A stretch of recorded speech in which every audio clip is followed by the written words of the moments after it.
Okay, Smackdown Live. There's a few things I want to get said before I start my review. One, I saw Raw. Batista coming back and beating up, quote unquote, beating up on the Nature Boy was good to see, but it was sad to see there was nothing of Becky at all because she's already been taken care of. She's done. She basically got arrested. That wasn't good. But seeing that they wanted to use Triple H with Batista, with Nate, it's a stronger story, but it doesn't mean it's a story we really needed. I think it would have been better if Becky had beaten the crap out of Nature Boy and then got Charlotte, which should have been there, which she wasn't. The second thing, and the most important for me, look, I want to say this. When I was younger, in my 20s, my mother was it's hard for me to talk about. My mom had lung and breast cancer. And she unfortunately passed away because of complications of chemotherapy. It makes me feel kind of good knowing that 25 years after her death, chemotherapy has been worked out a lot better than expected. Now, mind you, seeing that Roman Reigns has come back, Joe Anawahi, or Joe, came back after nearly 3.5 months, nearing 4, because I want to say this clearly because I do know this for a fact. Anyone who goes through general chemotherapy, no matter if it's for leukemia or breast cancer or lung cancer, usually it's about 4 to 5, maybe 6 months. For him to come back before that, that's pretty damn good. So for me personally, it does make me feel quite happy to see that he did come back and he's healthy. Shocking that he has his hair, because usually guys lose their hair and get thinned out during chemotherapy. And my mom went bald. A guy I knew who had brain cancer, he got radiation and chemo. He lost his hair when he got the chemo. He went bald. So seeing the guy still has his hair, he's a lucky bastard. Not in a disrespectful way. I'm just saying it like that. Now, let's go to Smackdown Live. Ooh, we got a lot to talk about, and I want to try and make this short. First thing I'm going to talk about will be Charlotte. Now, mind you, she didn't sound bad. She did a good heel work. Not great, but okay. But here's the thing for me personally. I know everybody else is going to think she did a good job, and the feud is still doing great, and this is going to be an amazing match at WrestleMania. Me personally, no. No. You know why? Because I just don't trust the WWE to book this properly. I'm sorry. We were supposed to get Daniel Bryan versus The Miz this year. And they destroyed that. They never did a damn thing with it. Everyone was demanding The Miz with Daniel Bryan for the WWE Championship. That never got anywhere. So I do not believe they can book this properly. Particularly what's going on. Look, what they did with Becky, getting the police to arrest her, was the wisest thing to do, and it does go along with storyline. Seeing that Ronda Rousey dropped her title in front of Stephanie was also a decent thing to do. But does this mean I believe that they're going to book this properly into WrestleMania? No. I just don't buy it. There shouldn't be a Charlotte. I know other people are saying Charlotte should be there, Charlotte's the best. Please. I'm sorry. When it really comes down to it, this isn't about what the WWE wants us to have. This is about what will make them the most money. And the problem being that you're not going to get it. Charlotte's a good wrestler, as I've said, but she still acts like her father, which makes her garbage in many cases. She doesn't have her father's gift for improvisation in the ring. She's just a standard wrestler that is good. She's not like a Tessa Blanchard. She just isn't. Tessa's a way better wrestler than she is, hands down. She even can do better promo segments than Charlotte. I'm sorry. So when it comes to Becky and Ronda, they're supposed to carry this, but I don't believe on their end it's going to be booked properly. Yes, Ronda left. Now you're going to be doing something. So what's going to happen on this coming Raw, if Charlotte's going to be given the title, they better do something that's going to make it interesting for the crowd to really be invested in Charlotte dealing with a Ronda and a Becky. I just don't believe they're going to book it properly. This is just me. You guys can tell me the reason why it can work. Because as it stands right now, yes, there's some interest. But I just don't buy they're going to book it right. I just don't. Now, Ricochet and Aleister Black versus Shinsuke Nakamura and Rusev. Now, this was what should have happened on Raw. You shouldn't have had the Revival job to them. I'm sorry. The Revival, at this moment, wanted out on their contract. And they were given those freaking titles to try and compensate for them. Not wanting to leave. But by the WWE letting an NXT tag team kick their ass, more than proves that they don't care about them. Flat out. And I'm being honest here. They don't care about them at all. Now, when it came to this match, I did like it. But here's the problem. Even though, mind you, even though Lana came to those guys and said, I don't know what people seeing you to. And it did say what they like. Why didn't they hype this up over a couple of weeks? They could have waited 2 weeks before actually letting these guys even be seen. So the NXT crowd, who generally is in the audience, could hype this up on social media. But from what I've been hearing, Vince doesn't give a damn about NXT. He wants to make them whatever he wants. And from what I understand about Triple H, all the great work he's done in the developmental means nothing to Vince. Vince still is the one who makes the final decision, and he wants his son-in-law to understand, I don't care how well you're doing it from Killer Kowalski. I don't care how much you got the understanding from the Nature Boy and the Hall of Famer who has passed away, the American Dream, Dusty Rhodes. I am the only one who knows how to make it work. So even though they won, and they did win, it really didn't mean anything. Because the hyping for them has been zero. And as much as their raw talent is there, and they're both good wrestlers. Aleister Black, yes, he's a high-flying wrestler, but he does mix around grappling and along with some martial arts. And Ricochet is just Ricochet. He just likes to fly everywhere. Still doesn't mean anything. Zero. Because they're not promoting them to the regular fans who are not NXT fans. You should have took 2 weeks to build this before they even were allowed to be on TV. There you go. Now, you had a, shockingly enough, U.S. Open challenge by R-Truth, which it's not shocking they're going to the U.S. challenge angle, because that's what they do with always the U.S. title, is that they finally decided to show R-Truth on TV. Woo! I was hoping with R-Truth that they would just show him periodically, doing Truth TV, doing something funny, and then wrestling periodically, having a Mella by his side. And did you guys notice that Carmella was not spoken about by Corey Graves? He kept his mouth shut 100%.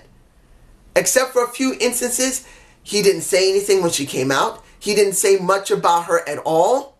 It was Todd Phillips and Brian Saxton who spoke about Carmella. He said nothing. And if he did say something, it was incredibly brief. Just shows how much of a creep he is. I did say when it came to Mandy Rose, he sounded like a freaking pedophile.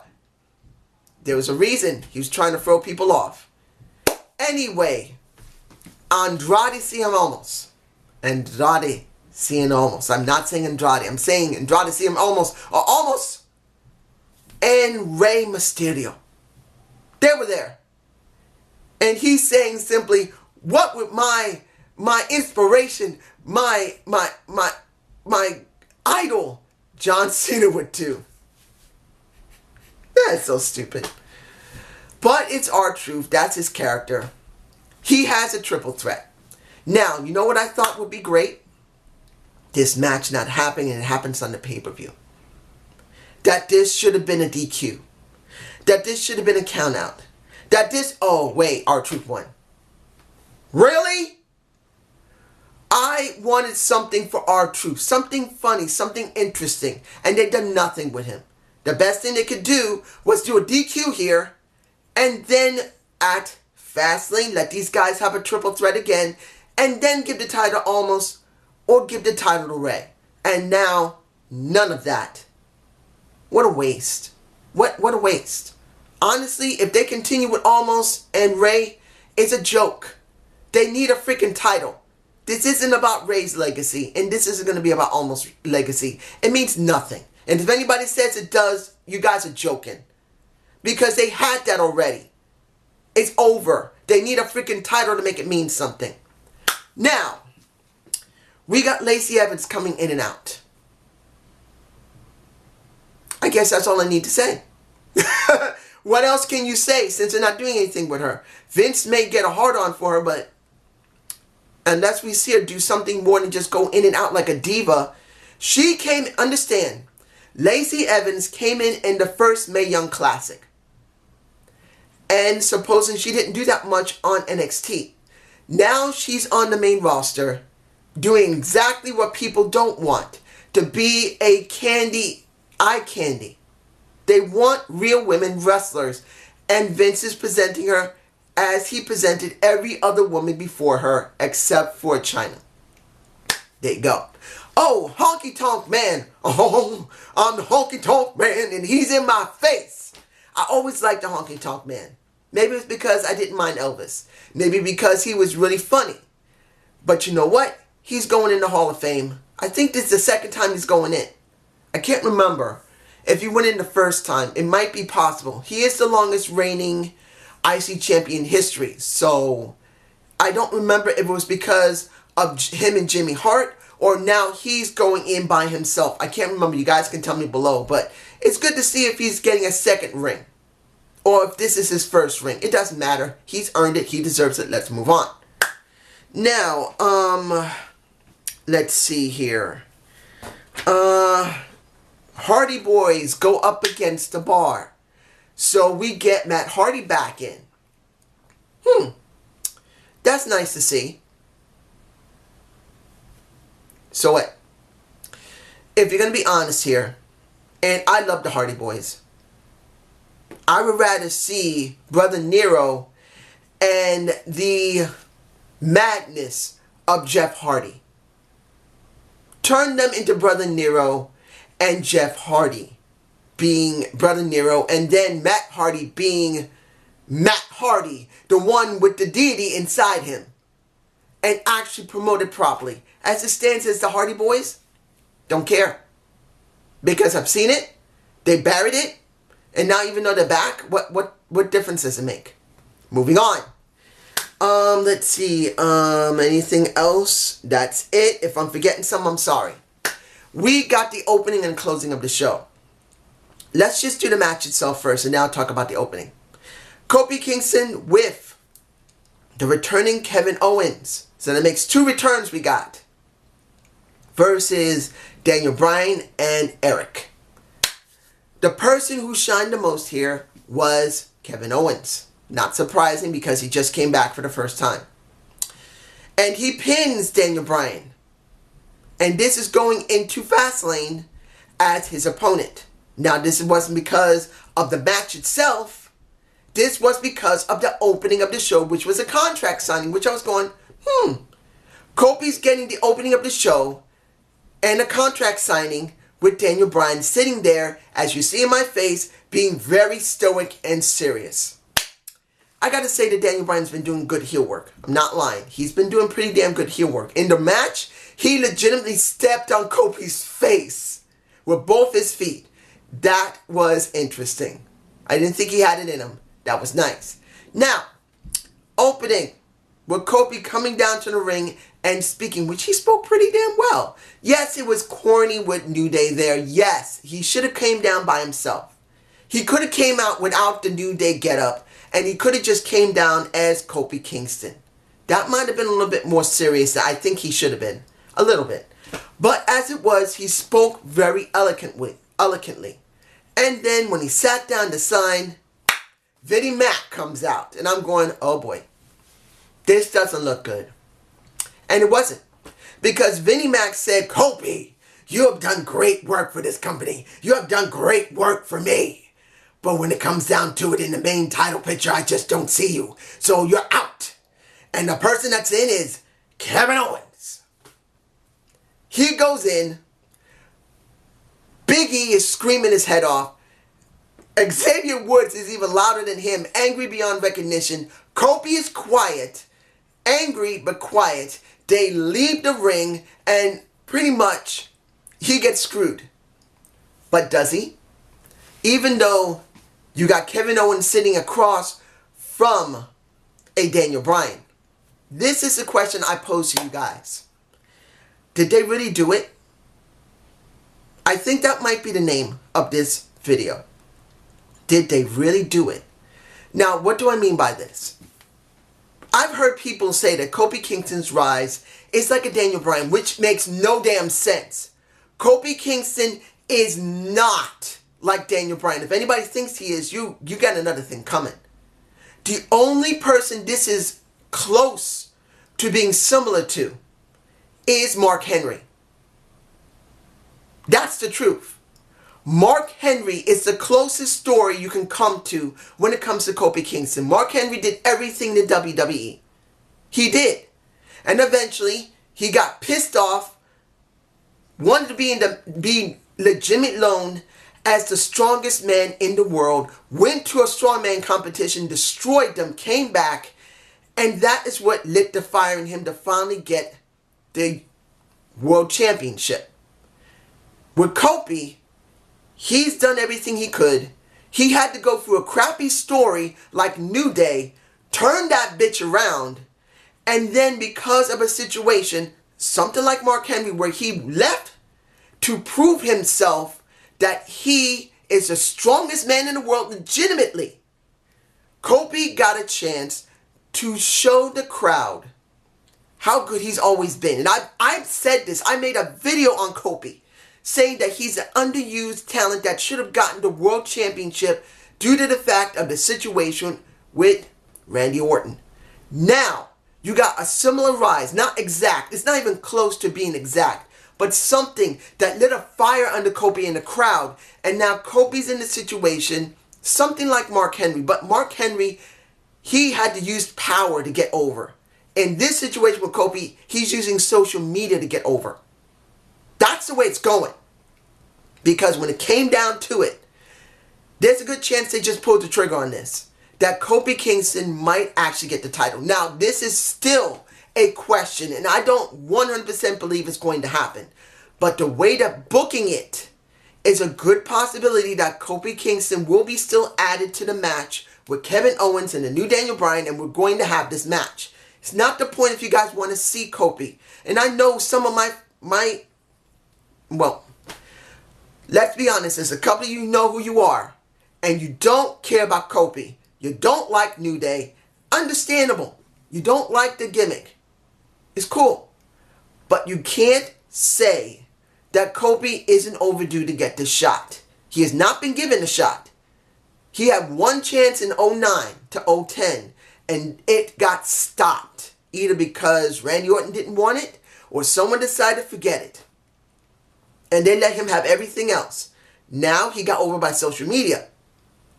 Now they legitimately had Vinnie Mac come out, who is writing the show, mind you. Remember, he's writing Smackdown Live as well as he's doing Raw. And he chose to remove Kofi from the match, put Kevin Owens in to piss off the crowd to get people to want to root for Kofi even more.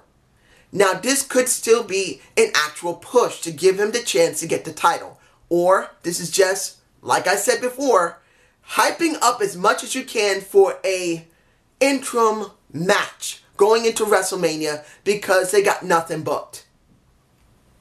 They're doing Fastlane, which people really don't care about. So now they got to do something to make it interesting. So they're going to do this with Kofi in the hopes to make people interested for Fastlane so they'll be interested in WrestleMania for Daniel Bryan. Or they may be crazy enough finally to give Kofi the title. Now, I'm not saying Kofi's going to be a great champion. And I'm sure people are not going to like the New Day pancake crap if he does win. But you got two scenarios in front of you when it comes to Kofi. Either they're just going to use him to hype up Daniel Bryan going into WrestleMania through Fastlane, or they will legitimately give him the title at Fastlane and he will have a WrestleMania match at the greatest and grandest stage of them all. This is what I think. You guys tell me below what you think, if I'm a nut or not. Have a good day. Have a good night. Peace!